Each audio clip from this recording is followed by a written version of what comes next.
Bienvenido a Ares Enterprise. El día de hoy escucharemos el siguiente audio de Mario Alonso Puig sobre 10 consejos para cambiar tu vida para siempre. Esta es una maravillosa recomendación de nuestro mentor y coach José Sanabria. No olvides darle like a este video, suscribirte a nuestro canal y darle clic a la campanita para que no te pierdas ninguno de nuestros videos. ¡Escuchemos! Hola Mario. Hola Ani, ¿cómo estás? Bien, ¿y tú? Yo bien, muchas gracias. Muchas gracias. Bueno, Hace mucha gracias. ilusión esta conversación contigo. Sí, a mí también.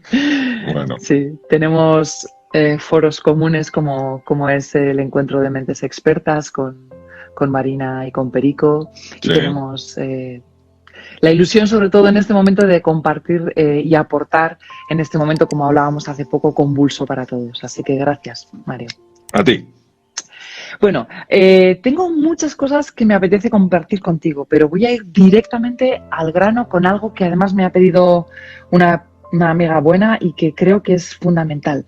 Tú sabes mucho sobre, y has hablado muchas veces, de esas 3 dimensiones que son la mente, el cuerpo y el alma, y están muy interrelacionadas, y es momento de hablar de la importancia que tiene el trabajarnos los pensamientos positivos para crear un sistema inmune más fuerte, para estar preparados y, por supuesto, no cura, pero sí nos previene.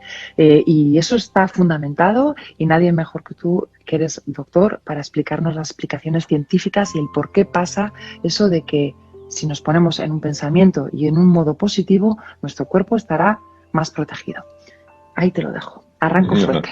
Bueno, vamos a ver.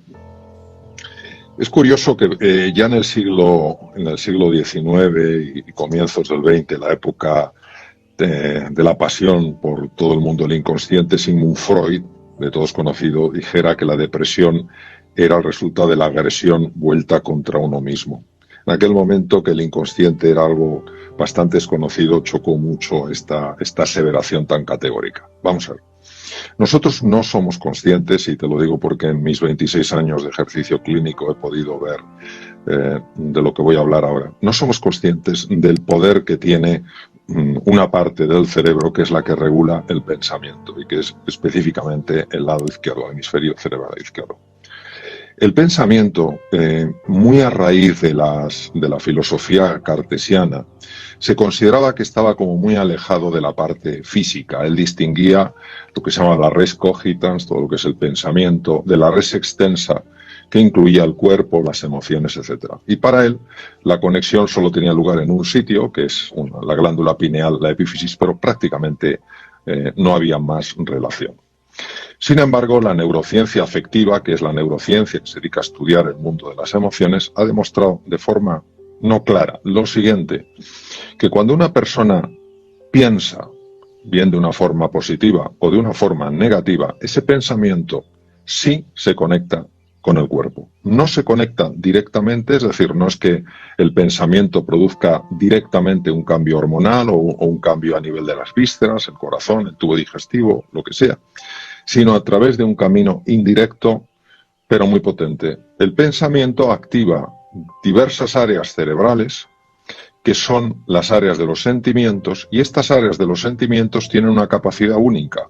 Son áreas muy específicas del cerebro humano y la capacidad que tienen es de transformar ese pensamiento en un sentir. Tú fíjate, por ejemplo, Anne, la enorme diferencia que es que yo piense que no pueda hacer algo a que yo sienta que no puedo.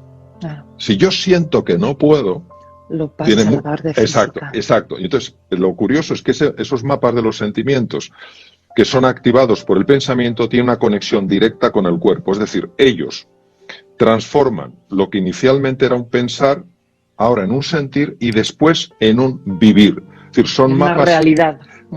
Exacto. Lo convierte en una realidad material que afecta, lógicamente, a la musculatura, pues una persona se pone tensa. Afecta a las vísceras, el corazón, el tubo digestivo, todas las estructuras del cuerpo, y que además también afecta al cerebro. Es decir, hoy sabemos, por ejemplo, y esto obviamente no se podía saber en la época de Freud porque no existía tecnología, hoy sabemos que el pensamiento, cuando genera estos sentimientos, sobre todo dos sentimientos que son tremendos, que son los sentimientos de impotencia y los sentimientos de desesperanza tan comunes en el ser humano y sobre todo en momentos tan complicados como este. Cuando esos sentimientos de impotencia y desesperanza se mantienen durante un tiempo prolongado, pues tenemos que tener cuidado, es bastante impactante lo que son capaces de hacer, que es que ese movimiento fisiológico, es decir, ese movimiento a nivel del cuerpo que produce, es capaz de matar neuronas cerebrales. Pero no cualquier tipo de neuronas. Precisamente se ceba en un tipo de neuronas que se llaman las neuronas de la capa K3 del hipocampo, que son neuronas, para que lo tengamos todo muy claro, que están especializadas en temas tan importantes como el control del miedo, ya que son capaces de inhibir una estructura muy potente que es donde está el núcleo central del miedo. Por otra parte, son neuronas muy absolutamente claves, fundamentales en todo lo que tiene que ver con nuevos aprendizajes. Todos tenemos que aprender cosas nuevas. ¿Qué quiero decir? Quiero decir que, como muy bien decías tú en tu introducción, es normal, ¿cómo no lo va a ser?, sentir momentos de decaimiento, sentir momentos donde el mundo se nos derrumba, sobre todo si has perdido un ser querido o estás preocupado por la enfermedad de alguien cercano o no tan cercano. Eso es normal y no podemos exigirnos lo que es inhumano, exigirnos todo el día con la cara sonriendo, todo el día dando botes, ¿no? Eso es inhumano. Y lo que no se puede es mantenerlo en el tiempo, ¿verdad? Claro. Lo que tenemos que tener mucho cuidado es en no caer en esos estados y sobre todo en no mantenernos ahí. Nos tenemos que caer y nos tenemos, con dificultad, a todos nos cuesta, que levantarnos. Y esa es la importancia. Y la importancia por eso también de hablarnos de forma positiva, porque esos sentimientos que son positivos activan procesos fisiológicos y, atención, esto es muy importante, mejoran la capacidad del cerebro para tomar buenas decisiones, que es lo que tenemos que tomar cuando tenemos tan poca información. Porque en un mundo tan incierto como el que estamos viviendo y el que vamos a ir viviendo, vamos a tener que tomar decisiones con poquita información. Bueno, pues por lo menos que las tomemos con el mayor grado de sensatez posible. Sí, está claro que con miedo, como tú bien dices, se bloquea la posibilidad de la creatividad, de la calma, de tomar las decisiones adecuadas, de no poder ver todas las opciones, porque, como tú bien dices, hay una explicación científica sobre esto. Por tanto, debemos estar en una actitud positiva, pero no una positividad de ala todo vale, sino una positividad real, realista. ¿Cómo accedemos a crear ese nuevo estado, a entrar en ese nuevo paradigma para poder estar más preparados para tomar buenas decisiones y también para poder estar más sanos y defendernos de todo aquello que nos llegue a nivel físico? Pues mira, yo te diría de entrada que con un acto radical de fe. Bien. Radical. Cuando digo radical es digital, no es gris. Místico, ni difuso, ni disperso, es concreto. blanco. ¿Y a qué me refiero yo con fe? La fe no es un acto del entendimiento, es decir, la fe es una decisión personal, profunda y radical que tú tomas. ¿A qué me refiero con un acto de fe en esta situación? Porque en esta situación o el miedo nos gobierna o la fe nos dirige, así de claro. Entonces, el miedo no es malo en el ser humano, el miedo nos ha ayudado a sobrevivir situaciones tremendamente complejas que no tenemos que olvidar. El problema es cuando el miedo lo genera la mente, porque la mente es capaz de intensificar y prolongar el miedo hasta niveles insospechados. Es capaz de activar mecanismos ancestrales y generar en nosotros una sensación de pavor tan grande que uno recuerda cuando uno intentaba huir de un tigre dientes de sable. Entonces, el cerebro reptiliano. Claro, entonces se activa efectivamente el cerebro reptiliano, el cerebro del paleomamífero, y nosotros tenemos que tener esa certeza. ¿Y esa certeza en qué consiste? Esa certeza consiste en posicionarse de forma radical, en que aunque ahora no lo veamos, nosotros vamos a pasar de una situación de hundimiento a una situación de descubrimiento. Es posicionarse de forma radical en que el ser humano, en su interior y sobre todo cuando estamos juntos, tiene recursos en forma de espíritu emprendedor, en forma de liderazgo, en forma de creatividad, que puede darle la vuelta prácticamente a cualquier situación. ¿Qué es lo que ocurre? Que si nos dejamos amilanar, aplastar por esas circunstancias, algo que indudablemente es un problema muy complejo, lo convertiremos en un problema insoluble.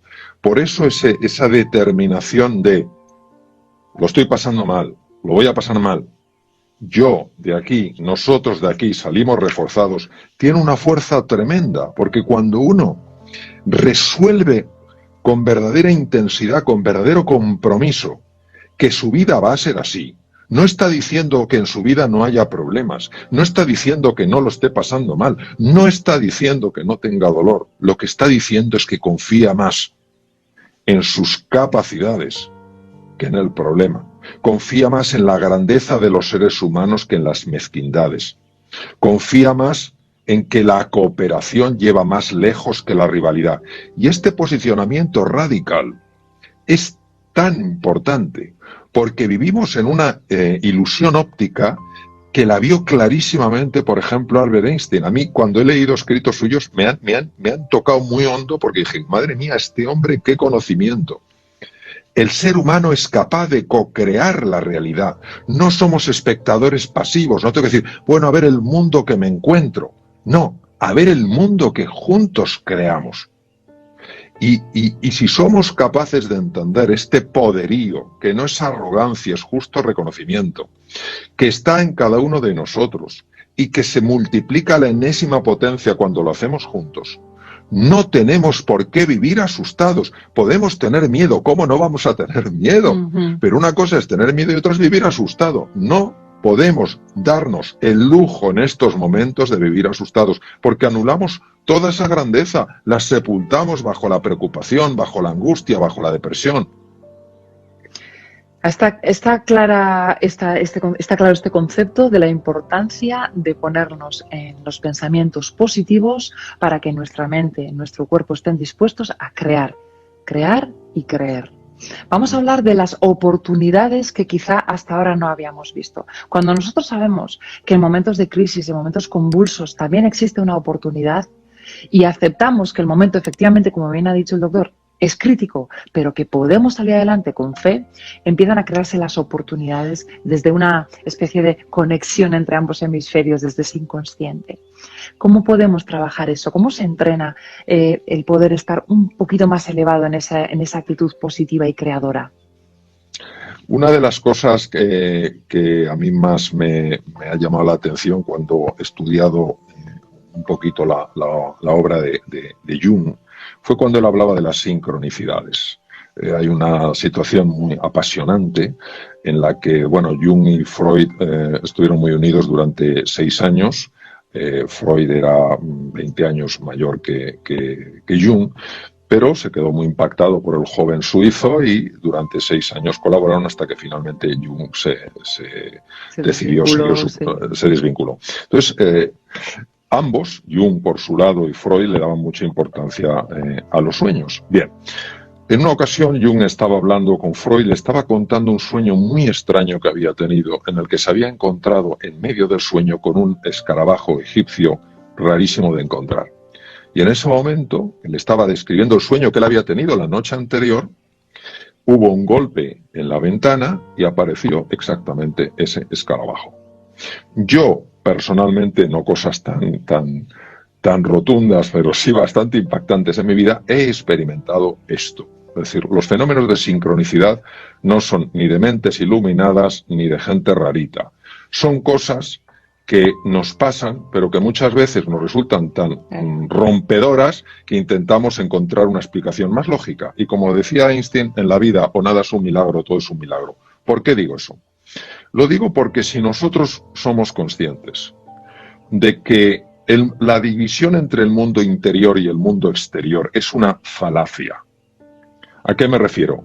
Cuando los seres humanos estábamos más en contacto con la naturaleza, nosotros no nos veíamos separados de la naturaleza. Es inexplicable, sino que tribus nativas pudieran descubrir remedios terapéuticos en una selva donde hay millones de plantas.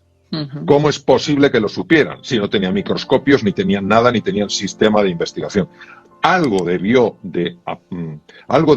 de apreciar en esa naturaleza para poder convivir con esa naturaleza. Luego el ser humano empieza a experimentar una serie de cambios y se aleja de la naturaleza, sobre todo en la época moderna, y el mundo científico empieza no a entender la naturaleza, sino a describirla. Bueno, si nosotros recuperamos esta idea de que el mundo exterior y el mundo interior solo están separados a nivel mental, nos daremos cuenta que la actitud que nosotros tomemos en la vida, que quiere decir ni más ni menos que cómo me relaciono yo con una realidad, tiene la capacidad de curvar la realidad. ¿Qué es curvar la realidad? Tiene la capacidad de afectar al mundo exterior, a las circunstancias, porque el mundo interior y el mundo exterior solo están separados a nivel de espejismo, a nivel de ficción. Y por eso le doy tantísima importancia a la actitud ante esta situación. Ahora es cuando más importante es pensar en grande. Ahora es cuando parece que es menos lógico, más contraintuitivo, es cuando más hay que hacerlo. No nos tenemos que olvidar de una cosa. La razón, lo que entendemos por razón, es una forma muy limitada de conectar con el mundo. Muy limitada. Cuando el propio Einstein hizo su famoso descubrimiento de la teoría de la relatividad, efectivamente, en la física teórica, empezaron a decirle lo listo que era, lo bien que razonaba, y él se enfadó y dijo: no le atribuyo a la lógica ningún papel en el desarrollo de mis hallazgos, de mis descubrimientos, sino al poder de la imaginación. Y de ahí su famosa frase: la imaginación es más importante que el conocimiento. Lo que quiero decir es que no hay ni un solo ser humano en este planeta que no tenga la capacidad de curvar la realidad, pero es tan contraintuitivo, es tan poco, encaja tan mal en nuestro sistema de razonamiento que uno dice, bueno, este hombre se ha fumado algo extraño. No he fumado nada extraño. Es que lo he vivido, lo he visto, y por eso confío tanto en eso, que no es negar la envergadura del desafío, es tampoco negar la solidez y la grandeza que existe en el ser humano. También es verdad que es importante hablar de cómo nosotros creamos nuestra propia realidad a través de la dialéctica, de cómo nosotros tenemos que poner mucha atención a cómo nos hablamos a nosotros y creamos esa realidad a través de la lengua y de la lingüística y del hablar, del expresarnos verbalmente. Atentos a esto, porque viene de nuestro cerebro, pero provoca también reacciones en nuestro cuerpo. Esto es un punto muy interesante el que tocas, Ana, y una de las cosas que más me apasiona, ¿no?, que es la lingüística aplicada. Vamos a ver. Hay algunas frases que están llenas para mí, de genialidad, y otras que están llenas de torpeza. Las palabras se las lleva el viento. ¿Pero qué se las va a llevar el viento, por Dios? ¿Pero cómo se las va a llevar el viento las palabras? Las palabras son como las cerezas. Yo siempre distingo la picota y la cereza. Me encantan las dos. La picota va sin rabito y la cereza van dos juntitas. El lenguaje es como las cerezas. Tú mueves una cereza y mueves la otra. ¿Y qué está en el otro lado? Porque en uno está el lenguaje, ¿y en el otro qué está? Pues mira, en el otro está, que lo sabes perfectamente, en el otro está, primero, imágenes. Segundo, símbolos. Tercero, sentimientos. Cuarto, reacciones viscerales. Por eso, una palabra tira de todo eso. ¿Cómo vamos a decir que las palabras se las lleve el viento? Se las lleva el viento. Hay palabras que curan y hay palabras que enferman. Entonces, lo que tú comentas es fundamental. La persona que más va a influir en ti, en mí, es uno mismo. El lenguaje que nosotros utilizamos con nosotros mismos genera realidad. La narrativa nos atrapa. El personaje nos atrapa. Y claro, lo que no tenemos es que ser el personaje de un bodrio de película. Tenemos que entender que podemos escribir ese guión. Y cuando, además, es que esto se ve, cuando alguien quiere manipular a los demás, lo primero que hace es ir a través del lenguaje, porque parece que es inocente y no es nada inocente, va cambiando tu percepción de la realidad, y si cambia tu percepción de la realidad, cambia cómo te sientes en relación a esa realidad, cambian cómo tus vísceras se relacionan con esa realidad y cómo actúas. Ya está. Totalmente, totalmente. Ahí podríamos hablar muchísimo de todo el metamodelo que desarrollaron los grandes expertos de la programación neurolingüística, hablar de la dicotomía de Saussure, de lengua y habla. Hay muchísimas cosas interesantes. Atentos a lo que acaba de decir María Alonso Puig. Importante, cómo hablamos y cómo creamos nuestra realidad. Y ha hablado de los dos hemisferios, de la parte de la emoción y la parte del lenguaje hablado, izquierdo y derecho, intercomunicándose. Wow.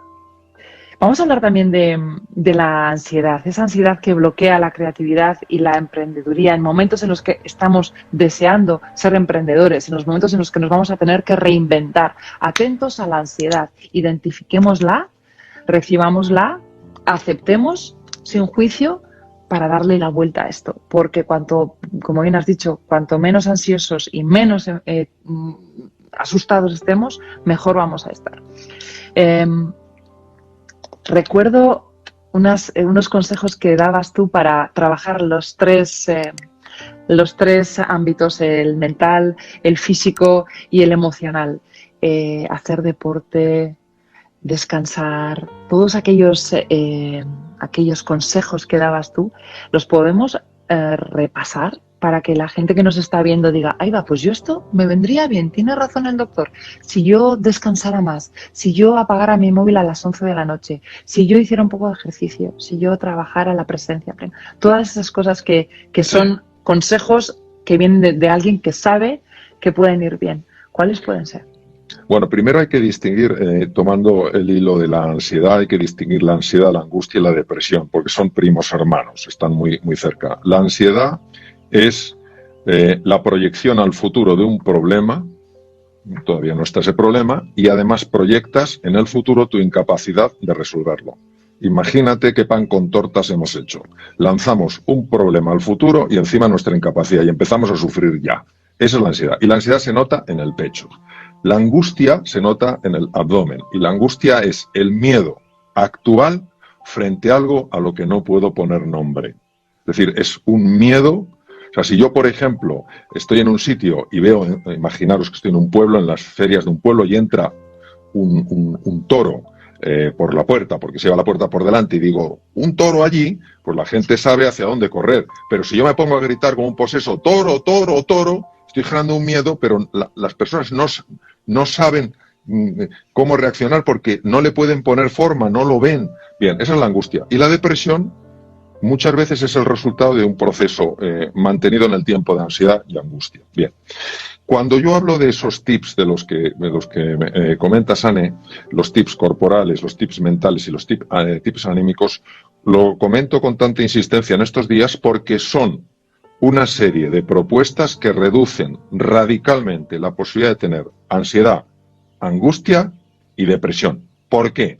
Porque estos tres elementos que ahora brevemente exploraremos afectan directamente a nivel del cerebro, reduciendo o evitando que se desarrollen una serie de procesos cuya expresión es la ansiedad, la angustia o la depresión.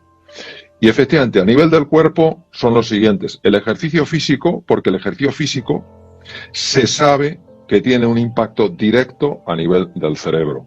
Y cada uno en su casa hace lo que puede con el espacio que tiene.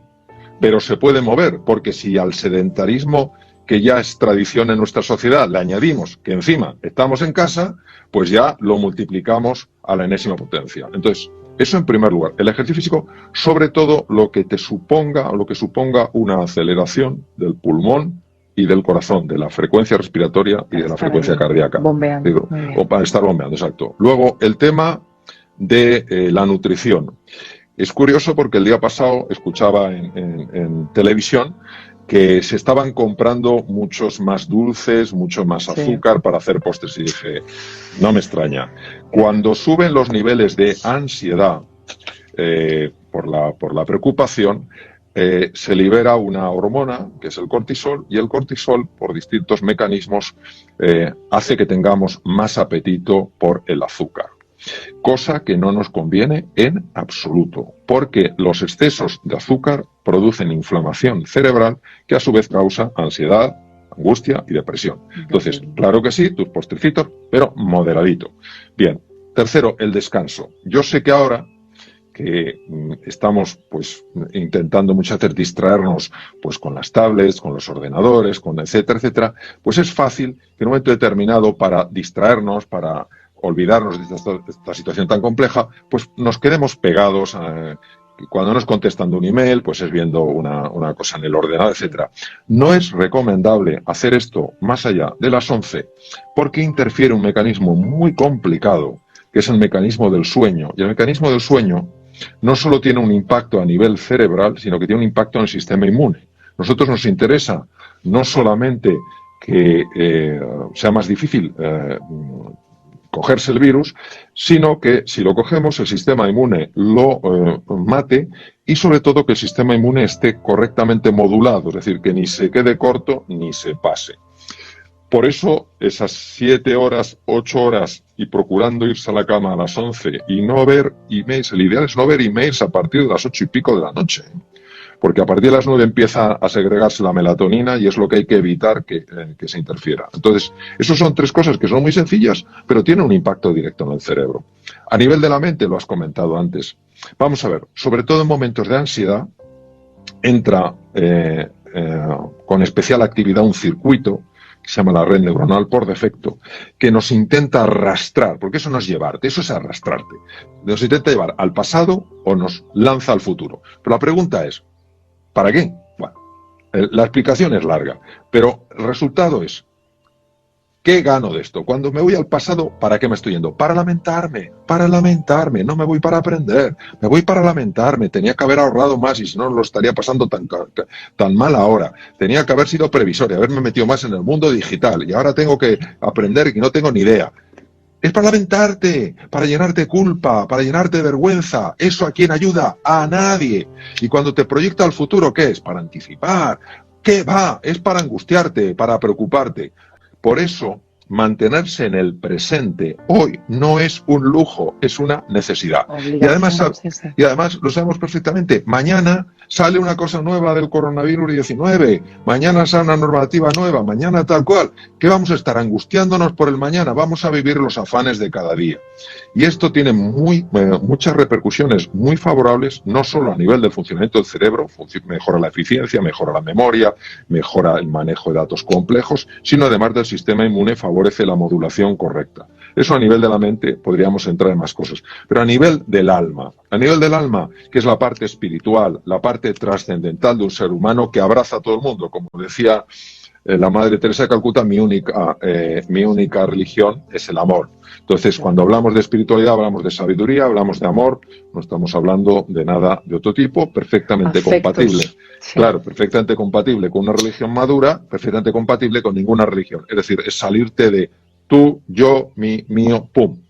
Bien, ¿qué se sabe biológicamente, científicamente que funciona para reducir problemas de salud, para reducir ansiedad, para reducir angustia, depresión? Pues cosas alucinantemente sencillas que son tan contraintuitivas que las despreciamos.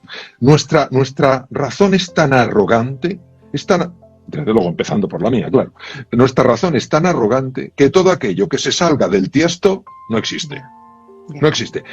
La ciencia, y he estado con grandísimos científicos, la ciencia para nada dice que la dimensión espiritual de la existencia no existe. La ciencia hace lo que puede hacer. No tengo ni idea de si existe o no. No la puedo medir.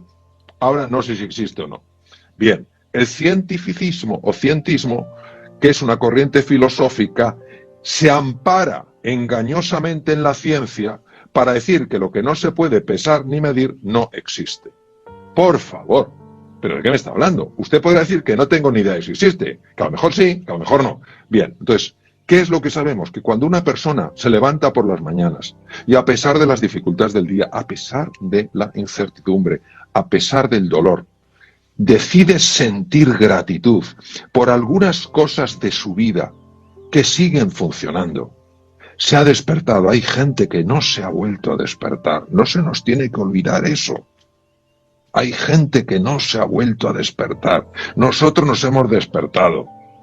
Probablemente la mayor parte de nosotros podemos ver, podemos oír, podemos comer algo. Tenemos un ser que nos quiera, un sitio para estar cubiertos. Y estar pensando que eso es lo normal. No es lo normal. No es lo normal. Es muchas veces lo anormal. Pues esa gratitud se sabe que tiene un impacto profundísimo en el cuerpo. ¿Por qué? Porque nos hermana con la vida. Como decía mi queridísima amiga María Villota, la vida es un regalo. La vida es un regalo. Entonces, es saber agradecer la vida, las cosas que siguen siendo un regalo. La vida no nos da lo que esperamos. A mí la vida no me da los caprichos que quiero. A mí la vida me da lo que necesito para crecer. Lo que pasa es que en mi ignorancia, y ahora hablo como Mario, no me gusta. Claro. Yo quiero mi juguetito, no quiero mi lección. Entonces, abrirnos a esa gratitud y luego abrirnos a algo que lo digo de corazón porque pocas cosas me han ayudado y me ayudan tanto en la vida. Vamos a ver. Si uno cree que vivimos en un universo absolutamente caprichoso o absolutamente indiferente, que yo soy el resultado exclusivo de mis genes, que soy el resultado exclusivo de un proceso evolutivo que en la especie humana empezó hace 2,5 millones de años, si yo creo que la materia explica todo lo que soy, no puedo abrirme a una dimensión más trascendente de la existencia. Si yo creo, claro, estoy totalmente atrapado por mi propio ego. Ahora, si yo me abro a la posibilidad, no digo que compre nada, me abro a la posibilidad de que tal vez, quizás, quién sabe, yo vivo en un universo que es consciencia y amor, y que ese universo no va a permitir que suceda en mi vida nada que no me ayude a crecer en alguna dimensión, la que sea. Yo claro que lo puedo pasar de aquilo, claro que puedo refunfuñar, claro que puedo enfadarme con el universo. También a lo mejor puedo abrirme hacia ese misterio insondable que es la vida y reducir la resistencia que estoy ofreciendo a lo que me está pasando. Lo fascinante desde el punto de vista biológico, y esto es una cosa que a mí me lleva enamorando desde que entré en la Facultad de Medicina, lo fascinante desde el punto de vista biológico es que cuando uno acepta que no es resignarse, es asumir esto es lo que es, el cuerpo funciona mejor. El cerebro funciona mejor. Las hormonas que se liberan son más saludables. Pero cuando yo me rebelo, cuando yo me enfado, cuando yo culpo a la vida de por qué hace esto, si no es que esto sea bueno o malo, lo que hay que leer es qué pasa en el cuerpo. ¿Por qué? Porque el cuerpo es el que de verdad sabe, el cuerpo es el que lleva la cuenta, el cuerpo es el que está conectado con la vida. Mi cabeza no está conectada con la vida, mi cabeza está conectada con una abstracción, que significa una extracción de las cosas. Entonces, tu propia interpretación de lo que sucede, pero no lo que sucede en realidad. Claro. Totalmente, como decía Alfred Korzynski, decía, ni el mapa es el territorio, ni la cosa la cosa, ni la cosa corresponde con el nombre de la cosa. Pues exactamente lo mismo. Entonces, es abrirse un poco humildemente en el dolor para no caer en la desesperanza, sino abrirse a un misterio insondable.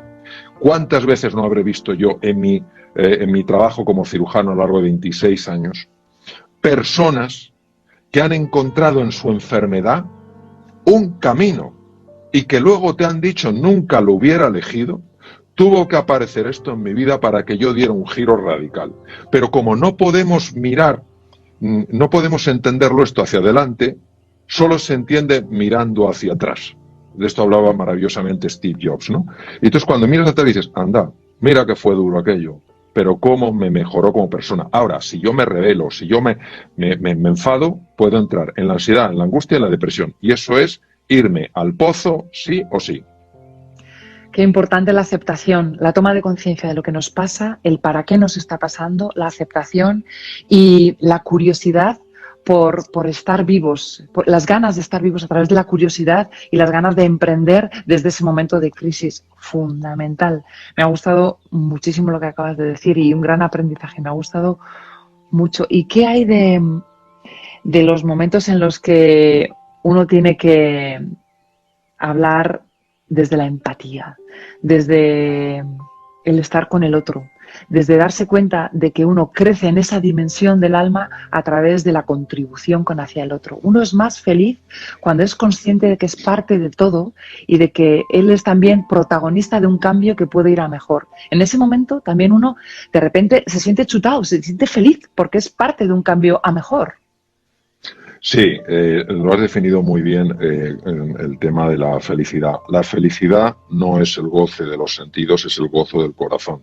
Y ese gozo del corazón es siempre cuando te encuentras con una realidad que te trasciende, que te lleva más allá de ti. Y la realidad es encontrarte con el otro, encontrarte con la vida, encontrarte con el mundo.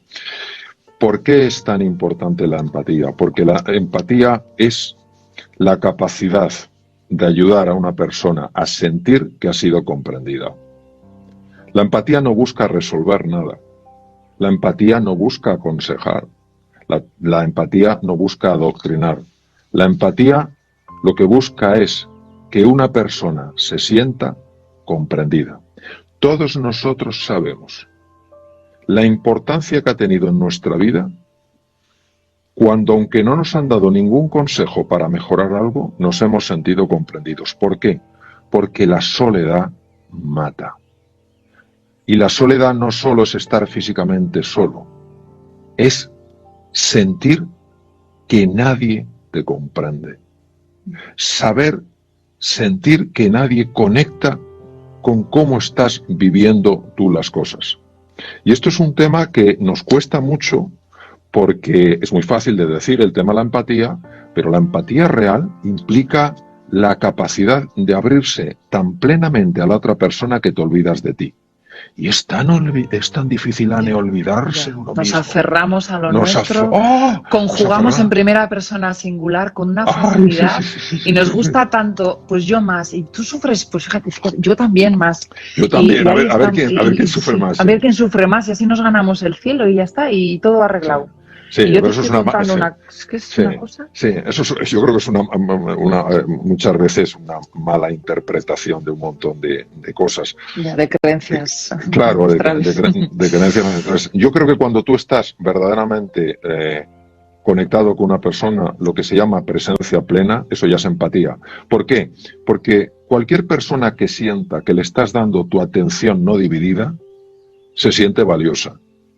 Tú no prestarías tal nivel de atención a algo o a alguien que no le estuvieras percibiendo con semejante valor. Bien, tenemos tales déficits en la autoestima, tenemos imágenes tan aberrantes de nosotros mismos, tan alejadas de la realidad. Nos vemos de una forma tan absolutamente distorsionada que cuando alguien te mira con tal interés, con tal deseo de comprender, con tal deseo de conectar, está, sin que te des cuenta, reparando a un nivel profundo enormes heridas que a lo mejor se hicieron cuando eras pequeñito, cuando eras pequeñita. Por eso tiene tantísima importancia la empatía. Y recuerdo una cosa que para mí es bastante clave.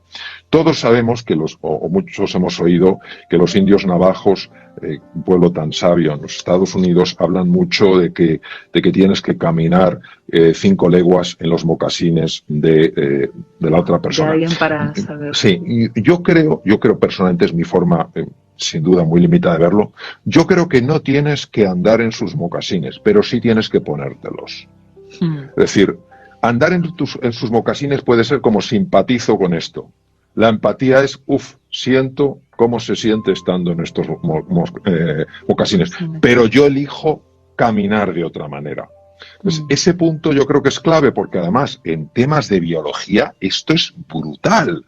Lo que se ha visto con los temas relacionados con la empatía, con estudios fascinantes, sobre todo, por supuesto en humanos, pero sobre todo estudios que se han hecho con macacos, que es el primate que se utiliza en la experimentación animal, son increíbles. O sea, sí. El doctor, ¿cómo se llamaba aquel doctor que hizo los estudios con el macaco, que le daba un biberón? Harry Harlow.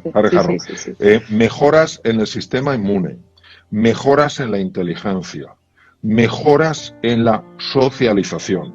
Y a nivel humano, la empatía se ha visto que es capaz de afectar incluso a nivel molecular, a nivel cromosómico, a nivel del ADN. Pero por favor, hace años, ¿en qué foro científico se podría sostener que la empatía afectaba a nivel ultracelular, a nivel del ADN?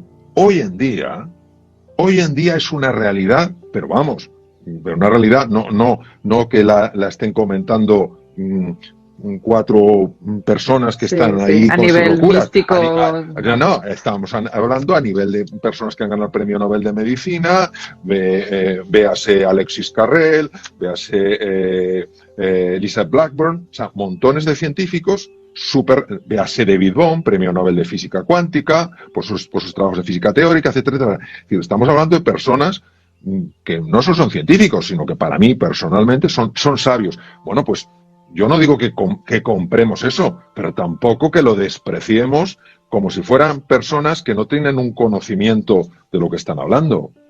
Hacemos el bien con la empatía hacia los demás, pero también, como decía, en nosotros, el sentirnos protagonistas de un cambio en nuestro entorno para bien, porque la bondad y el amor son principios arquetípicos universales y que está demostrado que después son los fundamentos de todos los valores que nos mueven hoy en día, hasta las creencias que van más a la mente, tomando de la mano a alguien, sintiéndote tú protagonista del bien del mundo. Las cosas pueden ir mejor. Y no quiero dejar pasar la oportunidad de hablar contigo del aspecto de la responsabilidad, algo que tenemos que desarrollar, no echar balones fuera. Son momentos en los que todo lo que hemos sembrado hasta ahora nos sirve para sembrar hacia el futuro. Y en este tiempo de confinamiento tenemos el deber, la obligación y, por qué no decirlo también, el gusto de poder hacer cambios en nosotros mismos que tengan que ver con la responsabilidad con hacia lo que nos viene de ahora en adelante y que tiene mucho que ver con ser protagonistas de ese cambio para bien. Tomemos conciencia de esto y lo podemos hacer escuchando a personas como el doctor Alonso Puig, pero además leyendo, escuchando música, dándonos abrazos en el entorno en el que podamos, colocándonos en una actitud positiva, cuidándonos tanto en el alma, en la cabeza, sin meter informaciones extras que no vienen a cuento, y, como no, el cuerpo, descansando, comiendo bien. Acordaos de todo esto que estamos diciendo porque es importante, ¿no es así, doctor? Sí, el tema de la responsabilidad es un tema que tiene su aquel. Primero, es que es el contrario a la queja, es que nos gusta tanto. Claro. Sobre todo, fíjate, en el poder del lenguaje. Cuando nosotros hablamos de responsabilidad, va en su cerecita muy unido a culpabilidad. Tú eres responsable de esto. Si sale mal, tú eres culpable. Bien, vamos a cambiar la cerecita. Vamos a cambiar la cerecita porque esa cerecita se ha quedado un poco pocha y ya no está buena. Entonces, la cerecita que le vamos a cambiar es responsabilidad igual a capacidad de respuesta. Okay. Tú tienes una capacidad de respuesta. Pequeña, media o grande. Es igual, tú tienes una. Me encanta recordar a esta mujer extraordinaria, Helen Keller, que se quedó ciega, muda y sorda a los 16 meses de edad. Y no obstante, con la ayuda de otra mujer extraordinaria, Annie Sullivan, fue la primera mujer en la historia que se graduó con honores por la Universidad Radcliffe, que está en Cambridge, Massachusetts, a la Universidad de Harvard. Y ella decía, soy una. Estamos hablando de una mujer ciega, muda y sorda. Y en aquellos tiempos, que es importante. En aquellos tiempos. Ella se graduó, si no recuerdo mal, en 1904. Dice, solo soy una. Yo no lo puedo hacer todo, pero sí puedo hacer algo. Yo no renunciaré a aquello que puedo hacer. Esto es importantísimo. La queja, el no puedo hacer nada, la impotencia, se ha demostrado en estudios fascinantes que se hicieron en el Reino Unido que favorecen la patología cardíaca. Ponerte en una posición de víctima es muy cómodo. Es muy fácil echarle la culpa a los demás. Claro que sí, yo no digo que los demás no tengan cada uno, que tengamos nuestra responsabilidad. Pero yo no tengo nada que ver con esto, soy una víctima pasiva. Atención, porque esto sé que es cómodo, pero se paga un precio, sobre todo en salud cardiovascular. Y número 2, si tú no das un solo paso, estás transmitiendo al cerebro una cosa clarísima. Soy impotente para hacer nada. Bueno, el cerebro creará lo que tú crees. Y serás realmente impotente, pero no le podrás echar la culpa ni a tu cerebro, que es magnífico, ni a tu cuerpo, que es espectacular.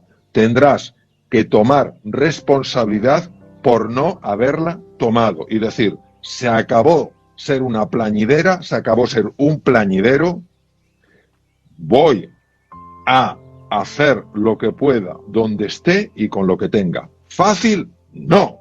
Lo fácil es dejarse llevar. Lo fácil es tomar el papel de víctima. ¿Necesaria responsabilidad?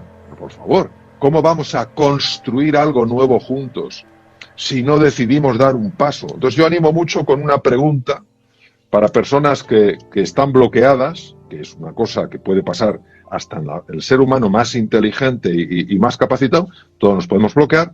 Les hago una pregunta que es que moviliza, vamos a ver, moviliza hasta una piedra. ¿Cuál es el paso más pequeño que te atreves a dar? El más pequeño. Recuerdo una vez en un programa que yo dirigía, una persona que me dijo: tengo mi despacho absolutamente caótico, he intentado durante años ordenarlo y me es imposible. Y le dije: haz esto. ¿Cuál? Y dice: bueno, pues esto es como una tontería. Bueno, haz una tontería, pero haz la pequeña tontería.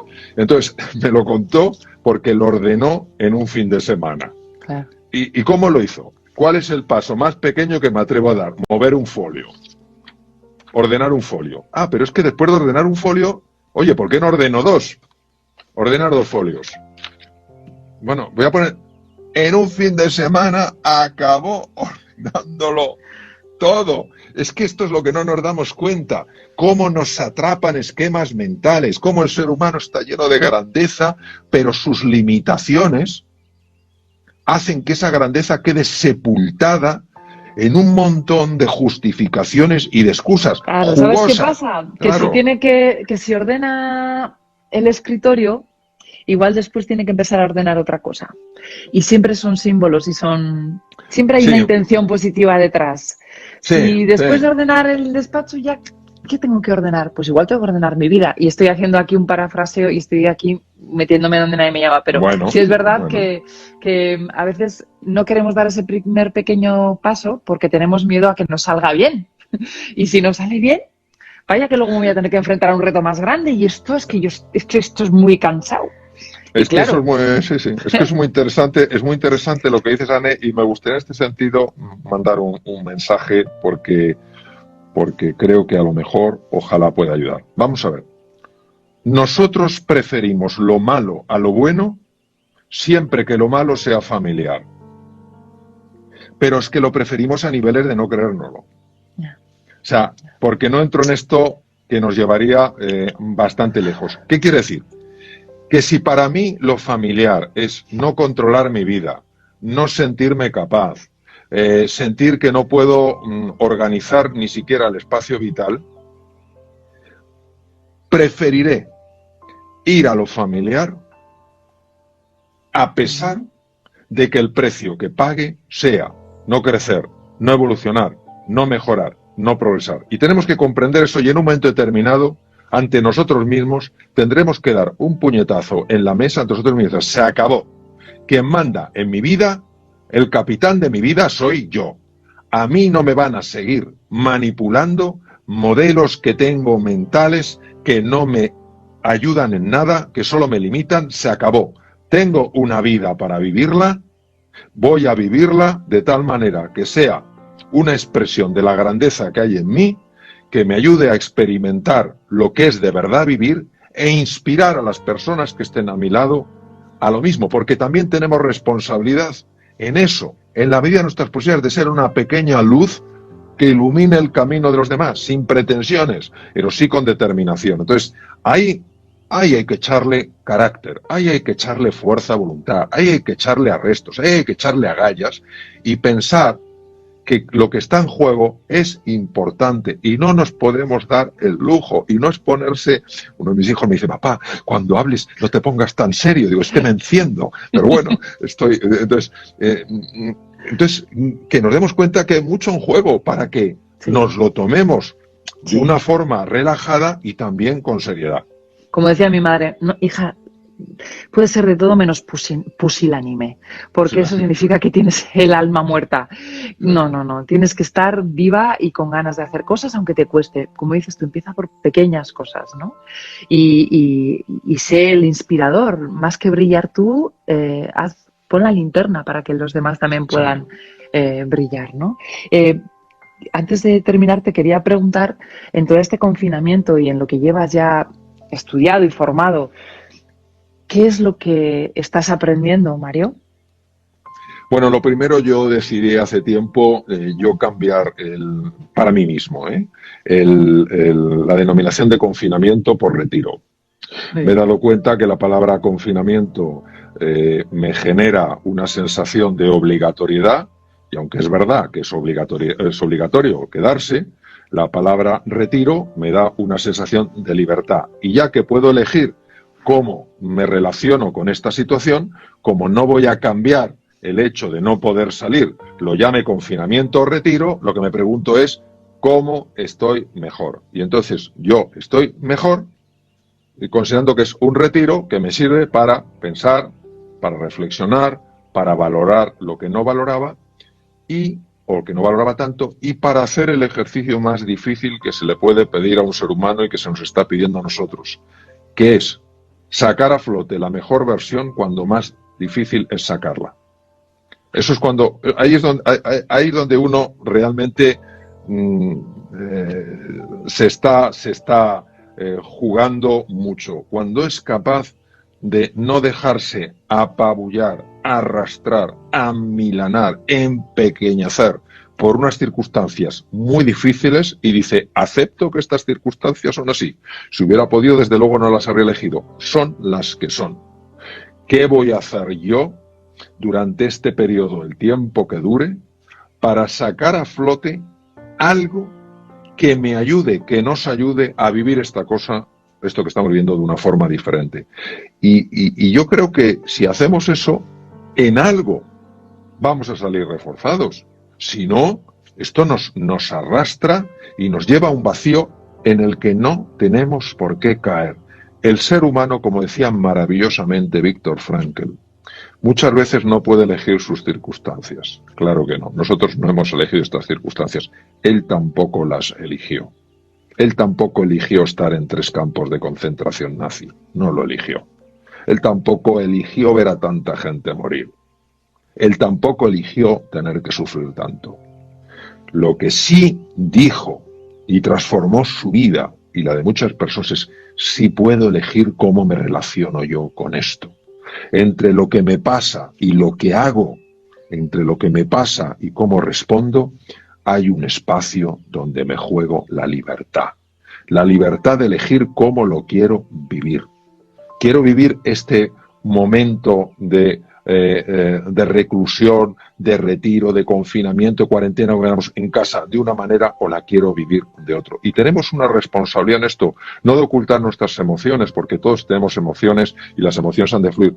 Sí que junto a esas emociones vaya un mensaje añadido, que es: yo soy libre, precisamente no porque actúo en base a mis emociones, sino porque actúo en base a mis decisiones. Y eso es lo que marca mi libertad, que yo elijo lo que quiero decidir, aunque no me apetezca, aunque no me resulte fácil.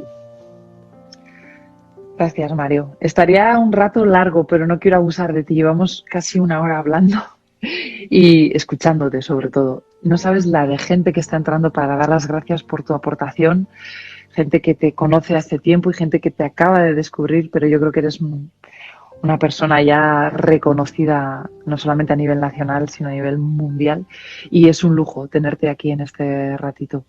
Gracias de verdad por tus aportaciones. De verdad te doy mi sincera, pues eso, agradecimiento. Enhorabuena por todo lo que estás haciendo, porque no solamente estás aquí, te estás comprometiendo. Ojalá nos veamos pronto en nuestros foros, cuando estamos por ahí con mentes expertas dando nuestras charlas, cuando podamos abrazarnos de otra forma y te dé las gracias en persona. Pero ahí, en nombre de todas las personas que están aquí, ese agradecimiento por compartir tanto y sobre todo por lo bien que nos lo cuentas, con esa actitud tan positiva y tan de construir. Bueno, muchas gracias a ti, Anne, por esta iniciativa tan maravillosa, por ser como eres, siempre una sonrisa y un mensaje de ilusión. Mandar a todas las personas que nos han seguido un abrazo entrañable y sobre todo recordarles eso, recordarles que ese posicionamiento detrás del dolor está el crecimiento, detrás del dolor está la transformación. Es una realidad que si estamos dispuestos a crearla, seremos capaces de crearla. Claro que sí, claro que sí.